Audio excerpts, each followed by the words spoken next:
Thank you, and good afternoon. I think it's afternoon already. I'm really pleased to be the moderator for the final panel, and I'm really pleased to welcome our panelists. So first of all, DUNJA MIJATOVIĆ, Commissioner for the Human Rights for the Council of Europe. Take a seat. MARIANA KATZAROVA, already mentioned here, already well known. She's the United Nations Special Rapporteur on the situation of human rights in the Russian Federation. Take a seat. Yes. And finally, Mr. TOOMAS ILVES, the President of the Republic of Estonia, 2006 till 2016.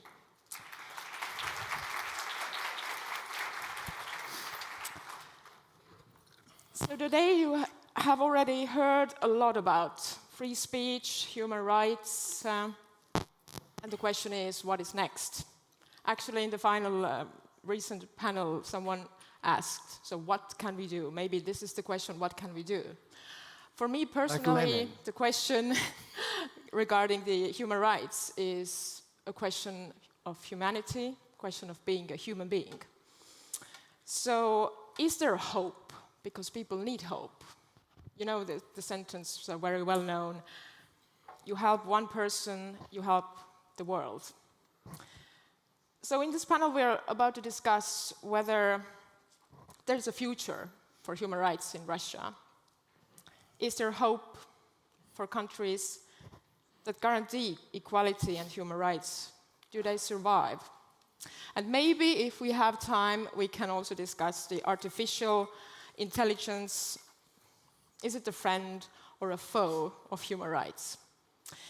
First of all, I would like to give you all the first 3 to 5 minutes, just to answer the first question. So, Mariana, you've done the very recent and very first report about the human rights situation in Russia. So could you please describe the situation in Russia at the moment? Yes, I would love to. Can I first connect to the previous panel? Absolutely. And I somehow wanted to be part of their panel and just answer my thoughts on the question of what's next from the previous panel and connected to the film we just saw, the Stalin and Hitler talking. And can I say it in Russian so yes, they completely understand? Я хотела связать действительно с ваши рассуждения в предыдущей дискуссии. I was thinking about the complaint culture, and of course I recalled Russia, and so because all the time you are blaming Stalin about the Gulag and repression. Yes, indeed, Stalin, but who else, in addition to Stalin, wrote 5 million complaints? Who wrote in the complaint letters? So I would say that what we're used to is that when we're talking about us as a human rights organizations, we are used to fighting when it comes to repressive mechanisms and governments. But what is most difficult is that you have to sort of re-educate your own people. When it comes to your own neighbors, of your own house, your own colleagues. And I talked about this girl who was in Nizhny Novgorod, who was detained in a cafe there because she was using some symbolics of LGBT, but so she had some earrings of rainbow, which could be a peace symbol. And you know why she was detained? Because there was somebody in a cafe who had noticed her earrings. She complained about this girl, and this girl was in prison for 5 years. So we can say that when we talk about totalitarian regime, and if we talk about the government which gives direct opportunity on is actually supporting this kind of activities, or you get praise and then a reward for complaining and for telling on other people. So that means that you become part of this repressive mechanism. So I would believe that when it comes to humanitarian approach, then first we have to really work with our own people. So this should not be part of our culture. I don't want to say that only Russians are the ones who are telling on other people. It would have been Germans or Bulgarians or Ukrainians or Slovaks. Because whoever is in power, they get support of the masses. So this is because it's a survival mechanism. But we want to protect the rights. We are the journalists. We represent international organizations. So we need to talk about values and morals. And so this is about the approach to humanities, which we heard during the previous panel. And I'll continue in English. Now I will speak in English, if you want, about my report. Yes, I delivered my first report as asked by the governments of the Human Rights Council.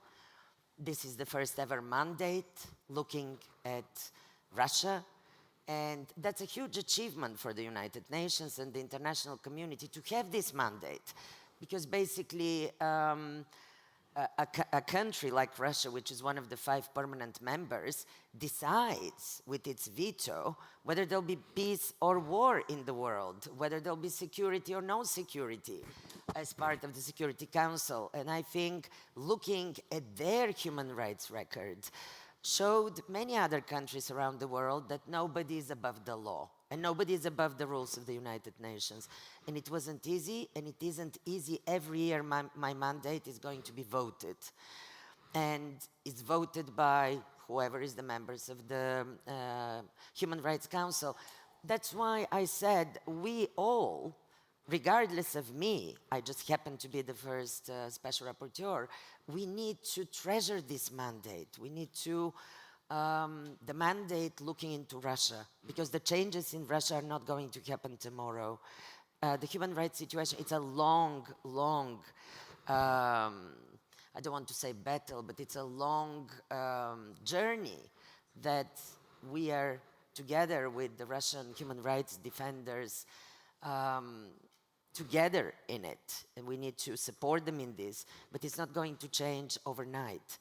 The situation is really grim in Russia. I looked into in my first report into the key freedoms and their violations, but it's not violations. Basically, essentially, the civil society is closed down, pretty much, through a myriad of legislation to silence them. Independent media is silenced. You know, nobody is spared. The LGBT movement we spoke about are all extremists now.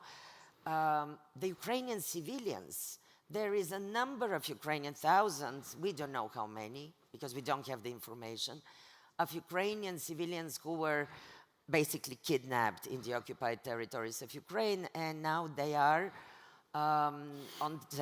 they're in prison in Russia, and their relatives don't even know what's happening. The children, of course, the deported children from Ukraine. But inside Russia, every week the parliament is adopting a legislation or amendments to existing legislation to go further and further in this repression.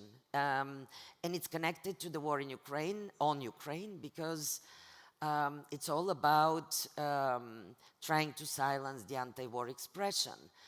And also, you know, the way the mobilization is conducted is very selective. It's targeting not the people, the men in Moscow and St. Petersburg, but mainly people in the regions, indigenous people, small republics, people that don't have rights, that don't have that are poor, don't have middle class that could actually voice concerns. And Buryatia, for example, out of 1 million people, 10,000 disproportionately have been mobilized. Conscientious objection is not allowed, although there is a law. And there are a lot of people. We need to support them. All these men that actually ran through the border, around 1 million, some say, to avoid mobilization. A lot of them just did not want to kill other people. A lot of them were afraid of their own life, which is the most human feeling. I'm actually really scared of people that are not afraid to die. They're not afraid of anything. The heroes. Yes. Well, so I think there are a lot of violations, and I will stop here. Yes, I don't want to stop you, but we'll definitely going to continue with those questions you actually raised. DUNJA, Russia was expanded from the Council of Europe right after the full-scale invasion in Ukraine. Could you describe what has changed for the Russians and for Russia as a state since that? It was definitely very much needed political decision that actually proved that invading a neighboring country, throwing bombs to the capital of Ukraine is not something that the main human rights body in Europe is going to tolerate. What has changed on issues related to the country, the government of Russian Federation, I cannot speculate. But what I know that changed definitely is the cooperation and the role of the Council of Europe when it comes to civil society.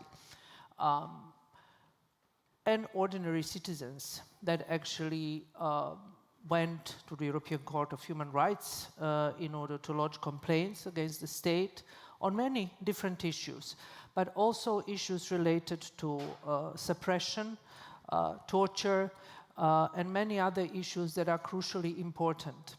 So that is, in my view, the most brutal sort of visible consequence for ordinary Russian people. When it comes to civil society, immediately afterwards there was a decision taken by the Committee of Ministers in order to give a signal to the Russian civil society that Council of Europe will continue working with them. For me, this was an extremely important decision in order to try to continue working with many great people. I actually work with also during my previous job as the OSCE representative on freedom of the media. When I met Dimitri in the office of Novaya Gazeta, when I met Oleg Orlov, and I met many extraordinary people that were actually helping me understand how I can do more in my job. And that is something that I think we need to continue. Estonia is already doing enormous amount of that sort of work, but I think Estonia and other Baltic states that actually do understand better than others need to show also the rest of Europe why it is important to continue working with the Russian civil society, with activists, journalists, human rights defenders, not only giving them support in words, but actually making sure that we can continue not only building those bridges, but saving those ties for the future that eventually will come. So we continued our work, and the first meeting I had with the Russian and the civil society from Belarus was actually at the very beginning of the war, when I was visiting all countries neighboring Ukraine in March 2022. And then I also understood their wish to continue working in Ukraine with Ukrainian colleagues. And I was assured also when I went to Bucha, to Borodyanka, to Irpin, when I met with Ukrainian civil society organizations, that they are already then cooperating and working with their colleagues in Russia that are actually working undercover in order to be able to do some work. So there is a need for understanding in this. So as the organization, we continue working, but I think there is a need for much more. Apart from, political message, that is clearly something that was very important to show that you cannot just get away with this kind of aggression, but at the same time, you cannot really label all people. And me coming from the Western Balkans, from Bosnia and Herzegovina, and remembering what was happening in the 90s, and how Milosevic invaded the rest of the former Yugoslav countries. I mean, you find your allies in the most difficult circumstances, and in order to remain human, we also need to broaden our views and make sure that we do not forget about the ones that were always, as we say, on the right side. And when I'm talking about right side, it's the side of human rights. Yes, thank you. Toomas, Hendrik, you've actually examined the situation in Russia for decades. If you look at the situation now, do you see any comparison with previous times, or is it something totally different? Okay, I mean, I think it's the same and it's different. There's some kind of illusion in the West after 1991 that that somehow what was at fault was a question of ownership and means of production, that is communism. Whereas, as it's turned out, it's not really, as communism may have had something to do with it, but the messianic nationalist aspect of Russia, which was largely ignored by Western observers, now is there in full force. In fact, I said 30 years ago, at the height of the West, basically Serbia's, the way Serbia was behaving, where you had the former communist Milosevic engaging in mass killings, I said that we may come to rue the day about the loss of communism because the Druzhba Narodov and internationalism of communists probably kept Russia from doing the worst, or doing much worse, because Milosevic, former communist, no more Druzhba Narodov in the former Yugoslavia, would just go kill Bosnians. On your first question, just so you understand where I'm at, there is this idea initially propagated by Malaysia's Prime Minister Mahathir and also by Singapore's Lee Kuan Yew, that human rights are some kind of Western invention. Well, in a sense, they are, and came out of the Enlightenment of the 18th century. But the claim, very much in line with Huntington's view of the clash of civilizations, that there are no common values.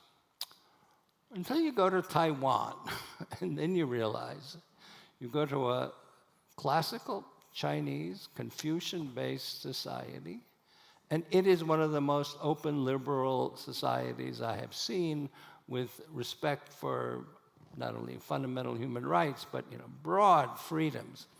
And then you realize what the authoritarians are pushing is utter crap. And so therefore, to come to your question again, do I see a possibility for Russia changing and what it's like right now? Well, I think it's pretty classical authoritarianism, of which we've seen all kinds of examples.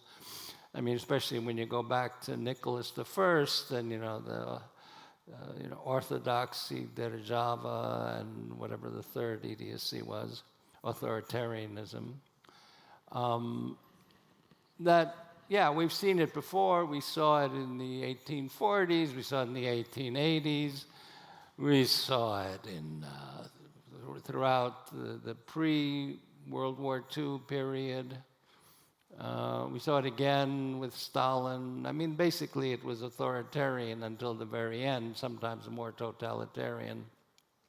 But given that the kind of going back to Nicholas I, or maybe we want to go back to Peter the Great, or maybe we want to go back to Ivan the Terrible, it's been a part of that society for a very long time. But then again, I do think when we come to the issue of sort of how people behave, yeah, in an authoritarian society, people will go and try to get some advantage by complaining about others and turning other people in. But if you have a liberal democratic government, it doesn't make any difference. Because if you go and say, oh, that person said that, and the government will say, well, yeah, but we have freedom of speech. So really it is a matter of changing the government. So I'm not at all pessimistic on Russia. But as long as we have this camarilla running it that we have today, and as long as we don't have fundamental rights and freedoms for every individual in Russia, you will continue to have things such as women being arrested for being LGBT or something. Then again, I mean, let's face it, not even the West is very good. I mean, if Estonia is the only country from behind the Iron Curtain that has made marriage equality a law, then both Italy and Greece still outlaw gay marriages. So I think that, I think that there's a lot to be done in the world, and we can. It really is up to democratically elected governments to do something about it. So it all will start from the democratic governments, not from the people, in your opinion? Well, I mean, it gets hard. Democracy, demos, rule of the people. But I think what you really is often missing is a strong constitutionalism that guarantees human rights that are followed. I mean, the Soviet constitution was brilliant. It's just that, it allowed countries to leave. If you tried, you'd be sent to the gulag. But you need to have firm rule of law. You need to have a good constitution and a government that follows them, and a people willing to demand that the constitution be followed. So it doesn't seem very much hope in it. It's more like hopeless situation for me, so you can argue with me. Mariana, where do you see the change could come? Is it from down to up, or from outside Russia, or where should the change begin? Well, the change is already happening because the change is the people that we have in this room behind my back standing up. But, for example, the priest is, somebody said yes, but the priest is together with many more priests that spoke against the war, have been thrown out of their churches, of the Russian Orthodox Church. There is a lot of pressure. But these people are not really afraid to speak up, and they don't want to remain silent, despite they live in Russia, they're returning back to Russia. I believe in people making the changes in history, not masses. Masses usually make terror or revolutions, or it's always connected to weapons and to death and to overcoming.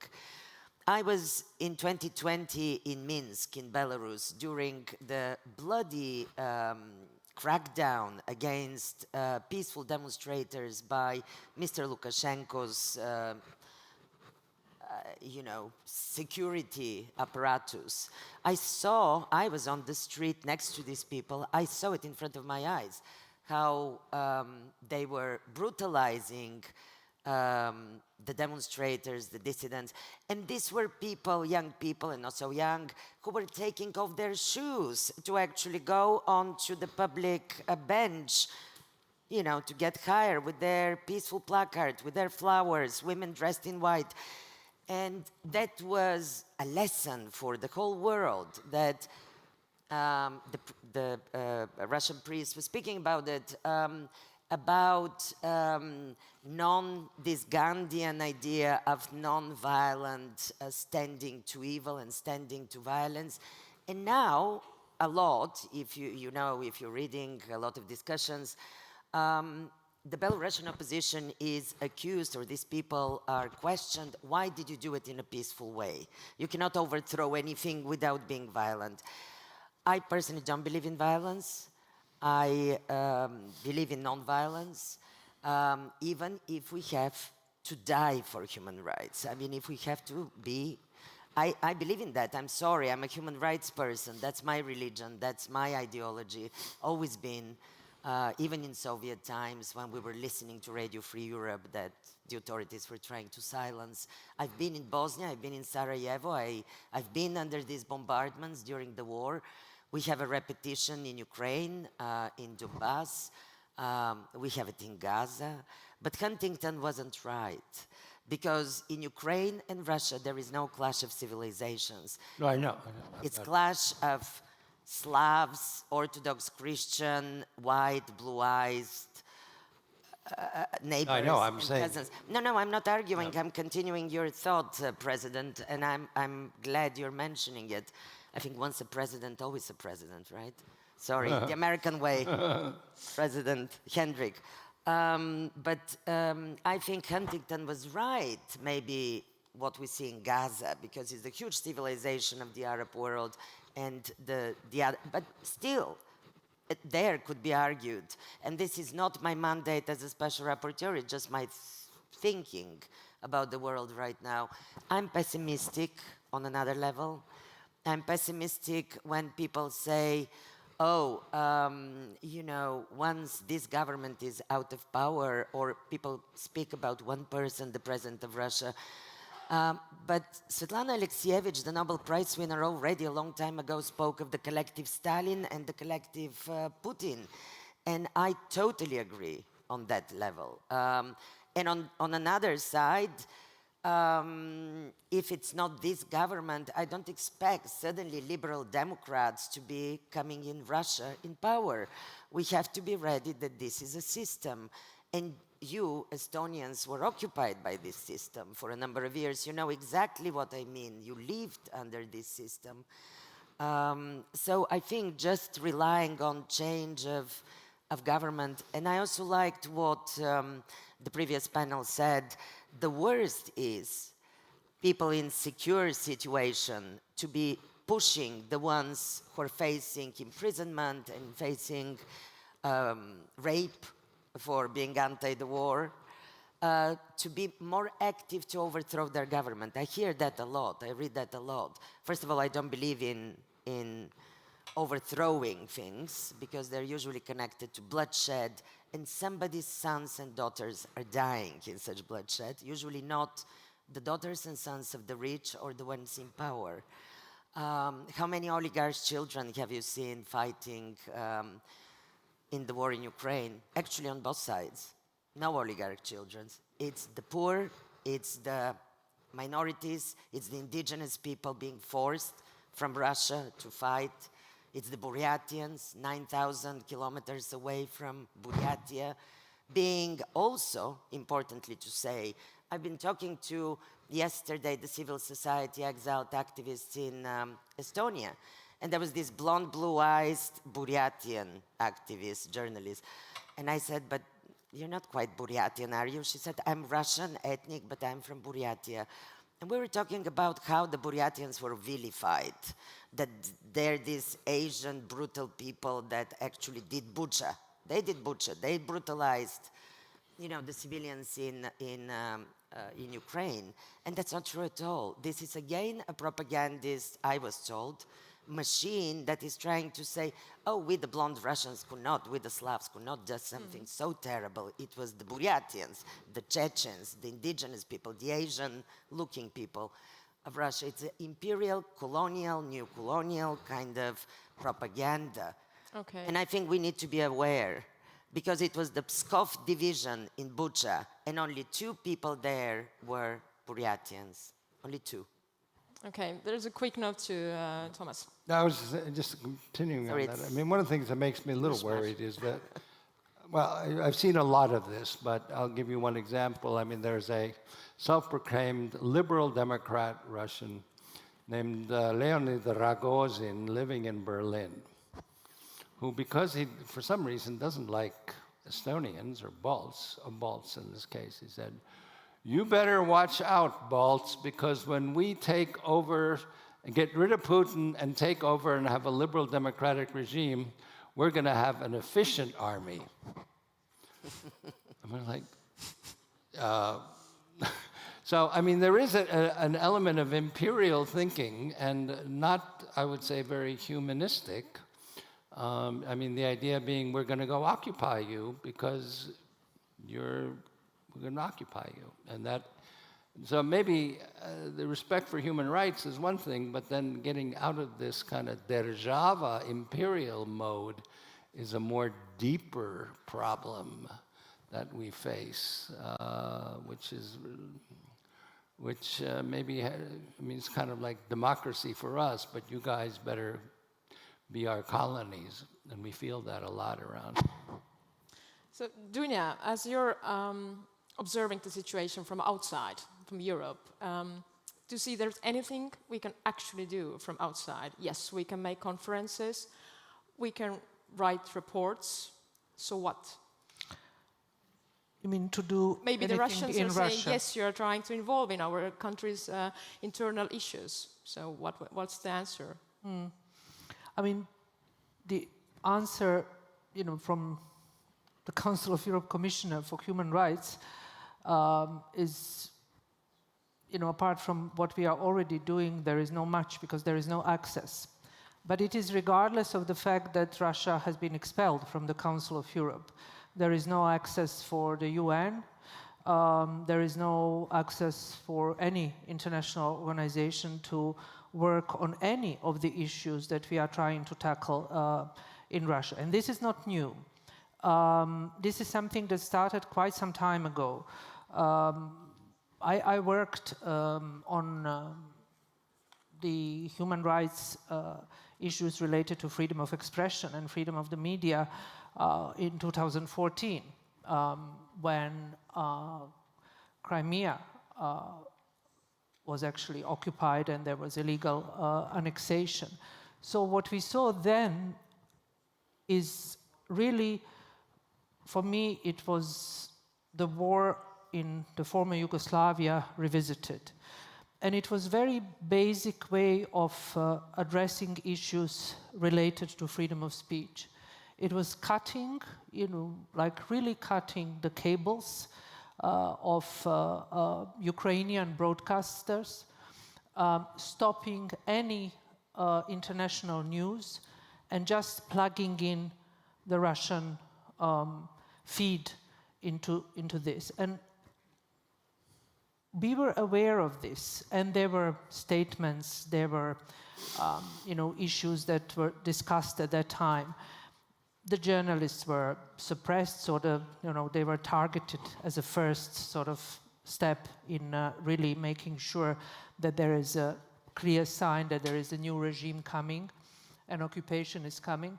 But we failed as the international community on so many things that are related to the civil society. And here I'm starting, you know, with my own organization, Council of Europe. Russia was expelled from the Council of Europe in February 2022. In June the same year, we finally saw the decision on foreign agents law after, I think, 2012. Yes, but, you know, so it's like, you know, there is a question why we waited for so long, because if something really destroyed the Russian civil society and started this suppression was the foreign agents law. And this law has been copied by many so-called democratic states. And there are many in the queue just waiting to see how they can also use it in their own sort of environment, political environment, and to suppress dissent, critical voices, and any kind of differing voices in the society. So what happened with Russia is actually a big sort of warning to the democracies. What happens with the states that are moving away from the rule of law, not executing judgments of the court, and really forgetting about all those really important conventions and rules that are voluntarily agreed upon. Being member of the club doesn't mean just, we are a member. But Russian Federation was expelled, but it doesn't mean that all other states are doing and really complying by the book. Unfortunately, they are not. And there are many issues. As the president just said, rule of law is important. We are moving away from the rule of law.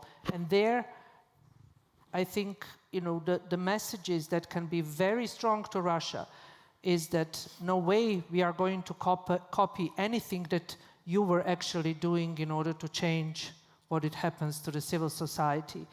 And what we can do is just to continue trying to help civil society, trying to use our voices, because when it comes to commissioners or rapporteurs or special procedures dealing with human rights, the tools are of democratic nature. There is no way, we can do something to change, things that are actually political decisions.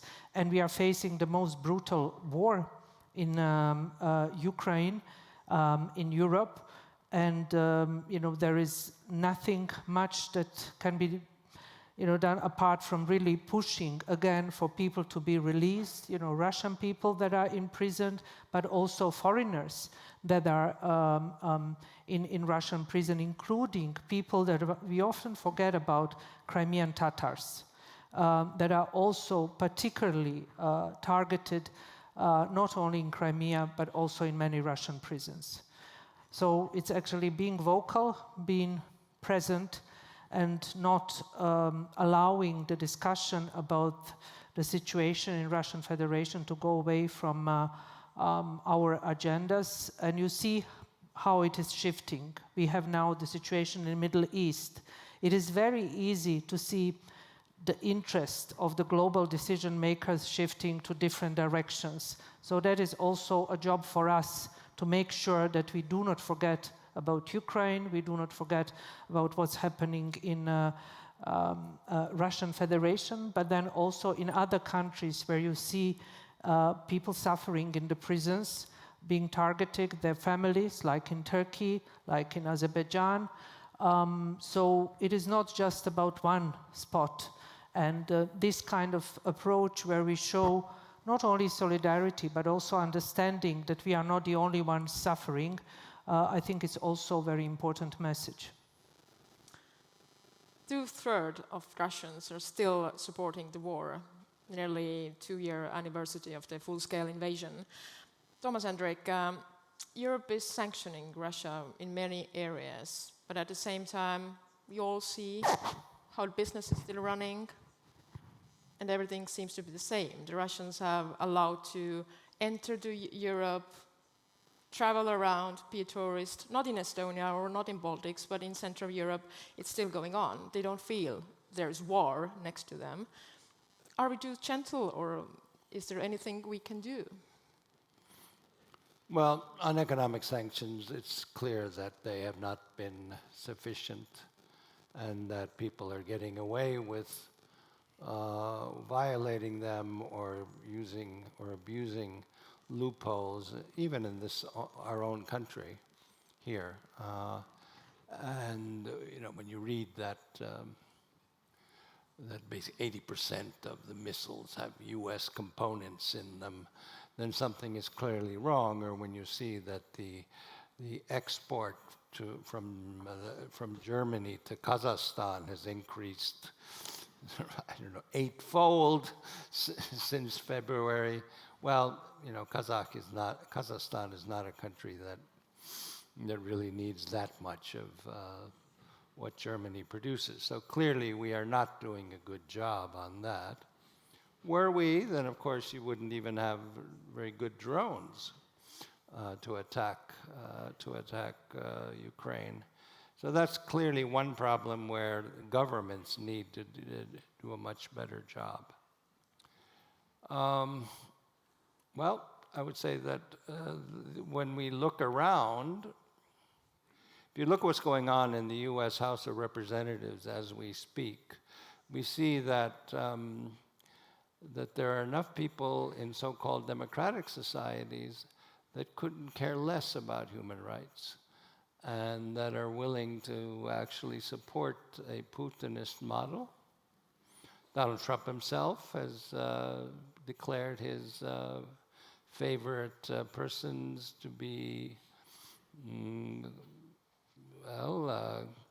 Kim Jong-un, Xi, Putin. So we have this, I think very dangerous lust for a strong hand and authoritarianism that I think is very dangerous, and I think this is something that many people and many of us grapple with. What does it mean when you have this desire for a strong hand, when you brush aside fundamental ideas of liberty and of human rights, even in democratic societies that should know better? I mean, you look at the rise of the AfD in Germany, you go like, in Germany? Well, it's there. And you see in the whole host of countries that had horrible experiences under communism with authoritarian rule seem to want to have more of it. And we saw this with peace in Poland, and we see it today in Hungary, we see it creeping up in Slovakia. So, you know, this is where I start thinking again of Ronald Reagan's quote, that freedom is not something that is born in the blood, but every generation has to fight for it. And this is where, you know, the generation that brought independence and a liberal democratic government to this country fades from the scene. I turned 70, you know, so it's kind of like going away. That we need, young people have to be just as concerned about it as people were 30 years ago, 35 years ago. Mariana, is the solution Putin's death? Maybe we in the West are thinking about it. This is the solution. What is the consequences? Did you ask about President Putin's Yes. death? I wanted to ask you before you asked me, how do you know how many Russians are supporting the war? Where did you get the number from? It's the Levada Center. It's Levada. Now, I know that sociology is actually the most dangerous science. I mean, it wasn't developed in our part of the world, Eastern Europe, for a long time. But there is a statistic that 85% of Russians are supporting the special military operation. This is what the propagandists of the Russian government is telling us. How is it based on what? I mean, they stop people on the street and tell them, do you support the special military operation? And the person, you know, on the street, some strange people ask him, in an authoritarian society that we know Russia is, of course, I would never say the truth of what I think. Of course, I wouldn't say, oh no, I'm against my government. Please give me 15 years or 25 like Mr. Kara-Murza. People are fearful. What kind of sociology can we make in a totalitarian state? What kind of answers we can get in percentage? So the 85% is and I know it from sociologists, by the way, the 85% of Russians supporting the special military operation is the government statistic of how many Russians, but was taken by, and I'm pointing at you, it's your fault. No, I mean, it's taken by international journalists, by European journalists, and then repeated. This is how statistics is born, right? We don't know the statistics of how many people support the special military operation. But in your feeling, what And is I your really feeling? want us to be How clear. many are My supporting feeling- the war? In My Russia? feeling is, I don't know, I cannot make statistics. This is what we do in Eastern Europe, we make statistics. If I tell you 25% supported, would that be relevant? I don't know, I haven't done the science behind this. But I know something else, we have to be very careful with assuming that people would tell the truth, and this is relevant. I mean, I know that a lot of people don't support the special military operation. I need to do this.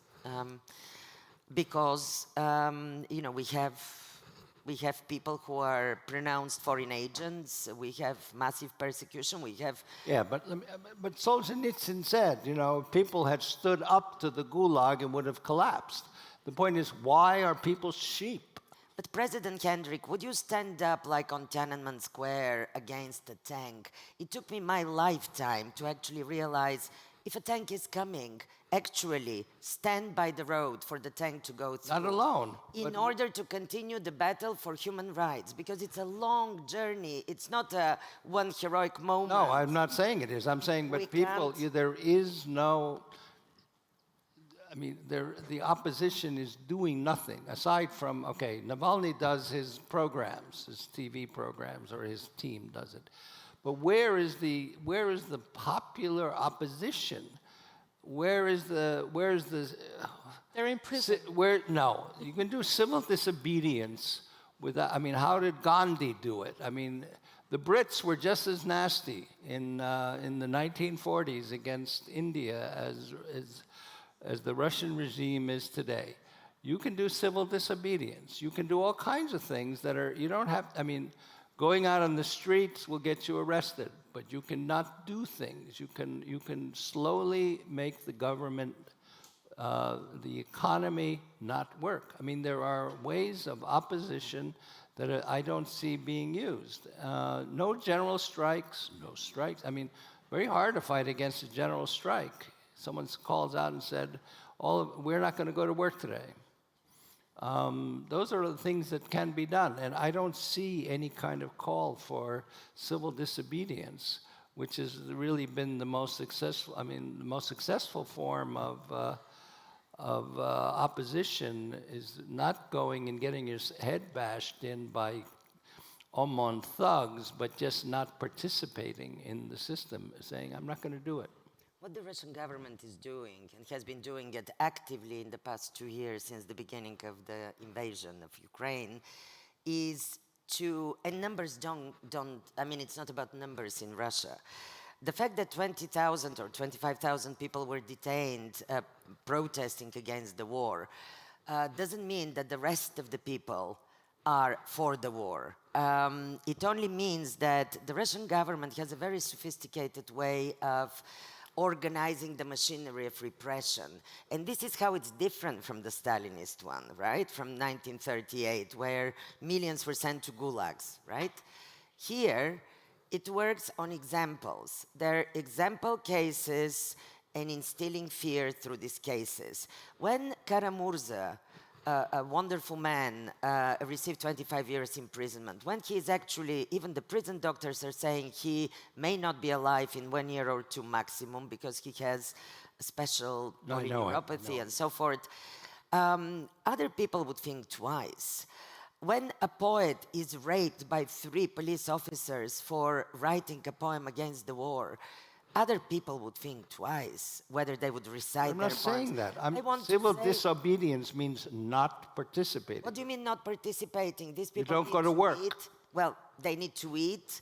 People are poor. Outside 100 miles from Moscow and St. Petersburg on the electrichka. But where should the change come from help. if you're saying that people are so afraid, they're frightened, they're in prison? So where should the change begin?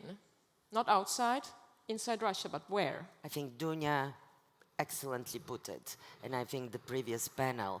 We need to keep speaking, using our voice, we, the community, the international community outside, with the understanding and compassion. And by the way, the Russian government called me an active Russophobe. So don't look at me defending the Russians. I'm the active Russophobe who defends any people who live in totalitarian state. I lived in one in Bulgaria in Soviet times. I know the fear and I know what it means. So, and I know the manipulations and how the government creates this machinery of repression. I know it very well myself. So I think Dunja put it excellently. We need to use our voice. We need to stand up.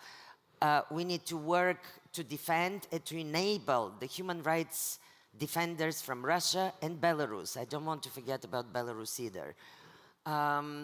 Instead, many countries in Europe are canceling the student visas for Belarusians, exactly the young people that participated in the demonstrations. So we actively actually return them to Belarus because they don't have where to go. It's happening to the Russians Yes, but as at the same time, we've seen for decades or two maybe how countries have given visas to Russians and also Belarusians, the young people, to the Western universities. They go back to Russia, maybe they stay in the Western countries, but there's no change. Yeah, but I mean, what kind of change do you want? How do you see this change? Yeah, and in the West, did you probably see that change in Estonia? I mean, did you overthrow the Soviet government and liberate yourself from repression? Why do we expect from the Russians what we didn't expect from the German people or from the whole of from the Bulgarians or from the Czech? Why did we stay 85 for how many years? But that's exactly it. The Poles... Why didn't we do this revolution, bloody revolution? No, Poles did it. Czechs did it. Remember? I mean... Of course. They did it. Why isn't Russia doing it? This is what I don't understand. Well, I don't think this is a realistic expectation of the Russian people. STB, the KGB in the erstwhile Czechoslovakia, was far more brutal than OMON is today. It was. I could argue that it was worse than the KGB. I don't think so. No, it was worse than the KGB. I mean, they were just over. I mean, because. Okay, you know better, but I mean. Because the Husak regime was allegedly poisoned twice. When one of the staff writers of Novaya Gazeta was poisoned in Germany, allegedly, the German authorities are investigating now. I mean, I don't know. There are sophisticated methods of silencing any dissent. I'm not talking about individuals.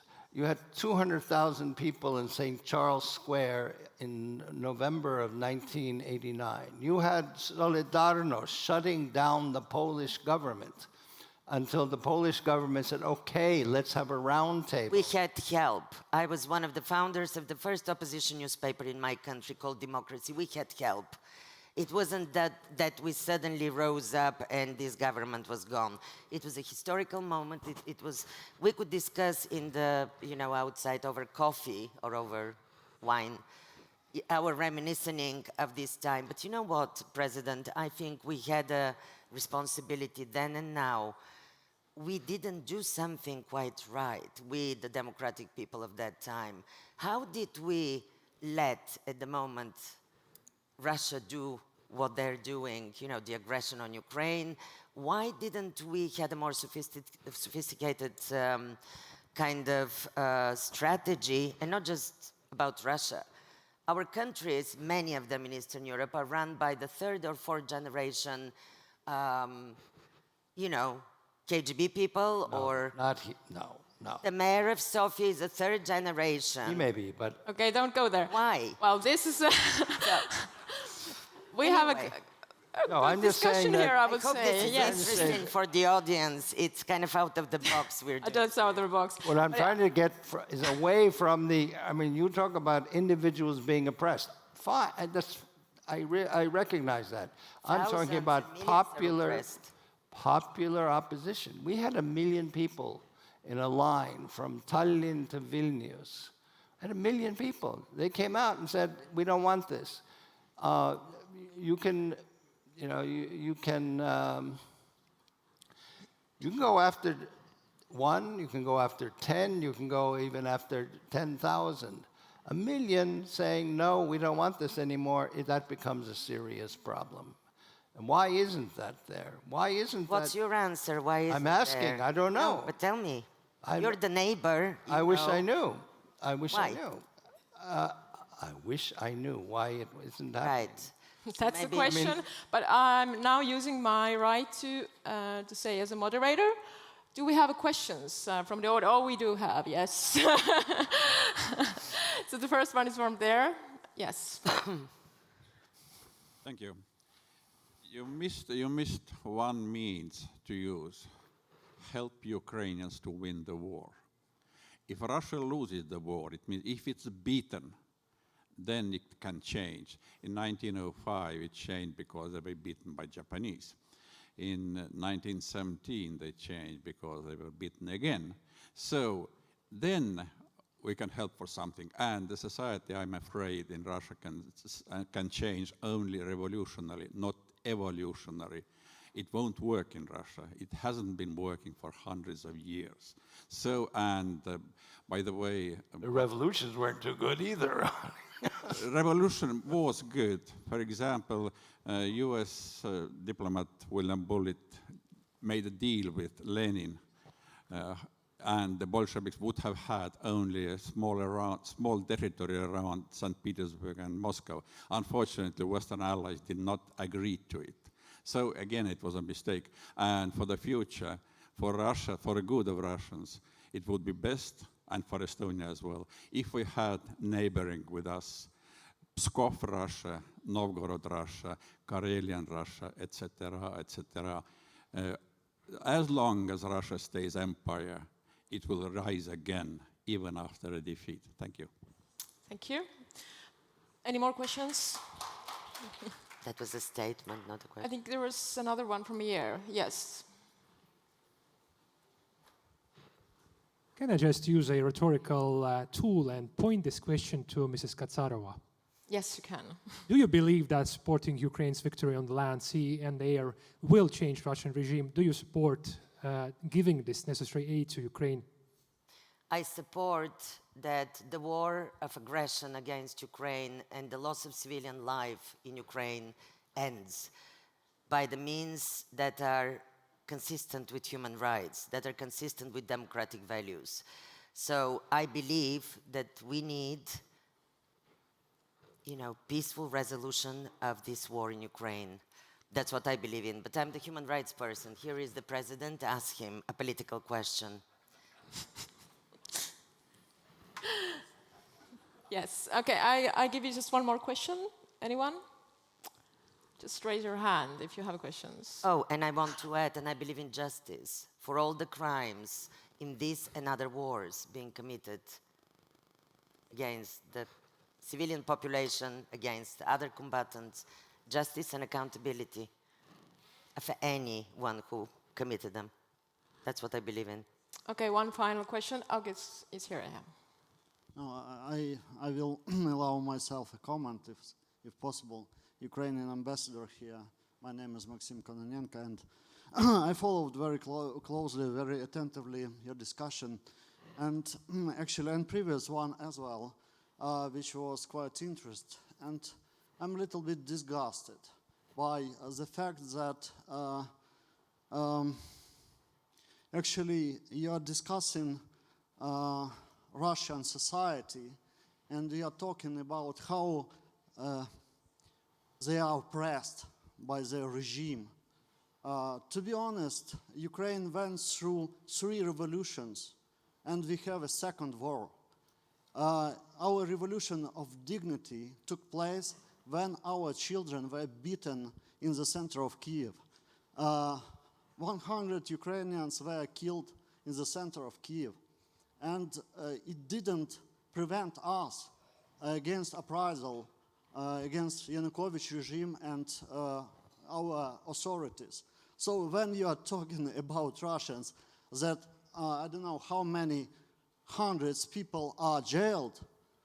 So my question is why Ukrainians can pay this price by sacrificing thousands and thousands lives, and Russians cannot uprise against their oppressive government. And now we are pitiful to poor Russians that they are so oppressed. I'm ashamed by the fact that this Russian opposition showed these pictures here. I can bring here thousands and thousands of pictures of Ukrainians killed by Russians, by Russian invasion, and so on. Why Russians are not resisting to their government? And not only Russians in Russia, they are so oppressed, as you're saying, but Russians abroad. Look, do you see many manifestations of Russians abroad? They are not afraid. They are not oppressed, but they are not manifesting. Only manifestation, big manifestation, I saw in Western world where Russians are comfortable. It is in support of Putin's regime, of so-called SVO. So, my understanding, and that it is not Putin's Russia. Unfortunately, it is Russian's Putin, because it's deep Russian state which created this Putin. And if today Putin dies, nothing will change. So that's why the only answer to this question, it is Russian defeat on the battlefield. And Ukraine is requesting all means to reach this goal. So why they are not protesting? Why Ukrainians can and they cannot? You have been talking about clash of civilization, and this is exactly the clash of civilization, not on the racial ground, not on the ground of language or religion, but it is a clash of civilization on the ground of values, because we are sharing the same values you are sharing. I mean, human rights, rule of law, democracy, and we are ready to pay the highest price for these values. And Russians are not ready, and they will be not, unfortunately. You should recognize it in your documents, in your reports. And this is the truth, unfortunately. Yes. Thank you. Thank you. There's a question for me. So, as it was a question, so I'll let you the final answer. Thank you, Your Excellency, Ambassador of Ukraine. Just to remind you, my mandate and my job, it says it in the title, United Nations Special Rapporteur on the Human Rights Situation in the Russian Federation. My job and my role is to monitor exactly how the aggression abroad brought the repression at home, or vice versa, the repression at home brought the aggression abroad. My mandate is also covering what's happening in the Russian Federation, including the plight of the Ukrainian civilians, and you heard me speak about that, thousands of them, the plight of the deported children from Ukraine to Russia. This is all within my mandate. Why the Russian society is not rising? Here is the representatives of the Russian civil society. Please speak to them. Actually, I'm sure they will be glad to talk to you. We just didn't know that you were in the audience. They didn't know. But it's not either or. My mandate is to look at Russia. As you probably know, there is an international independent commission of inquiry of the United Nations looking into the war crimes committed in Ukraine in the context of criminal, humanitarian, human rights law. And it's a full-fledged investigation. Their new report will be published and launched in March during the session of the Human Rights Council. My role is to look into what's happening in Russia. This is why I'm talking about Russia and the Russians, and I'm giving examples. But it's not either or. And if you hear me speak earlier, I said this special military operation, this war against Ukraine, this aggression, is also an aggression against its own people by creating the machinery of repression and silencing of the whole society and the ones that actually are against the war. So that's all I can say. I spent 2014, 2016, the beginning of this war, which began then. I was in Donetsk, in your country, under the bombardment, as leading the UN monitoring mission. We have been observing from day one yes, clandestinely, Russian soldiers coming in as volunteers and the rest of it, but we knew it, we saw it, what was happening then. This war began long ago, and now it's, you know, that's why it's called full-scale aggression and full-scale invasion against Ukraine, as opposed to the slower pace of the war before that. But, you know, we stand with the victims of the war. We stand with the Ukrainian civilians who are paying the price, who are lavishing in Russian prisons. And I can promise you, as much as I can from my mandate, with all my limited resources, I will be reflecting this in my reports to the United Nations. I'm in touch with the Ukrainian civil society, with the Russian civil society, and as DUNJA mentioned, they're actually amazingly starting to work together on this, working clandestinely. And we have to respect that, because it's very, very dangerous for the Russians to give this information. But I know these people, DUNJA knows them, there are such people concerned about what's happening and ready to risk their lives, actually, and well-being. So thank you. Well, thank you, all the panelists. Unfortunately, we have run down of time, so thank you once again, MARIANA, DUNJA, and TOOMAS HENDRIK. Thank you. It was a live discussion. Thank you. Thank you. Thank you.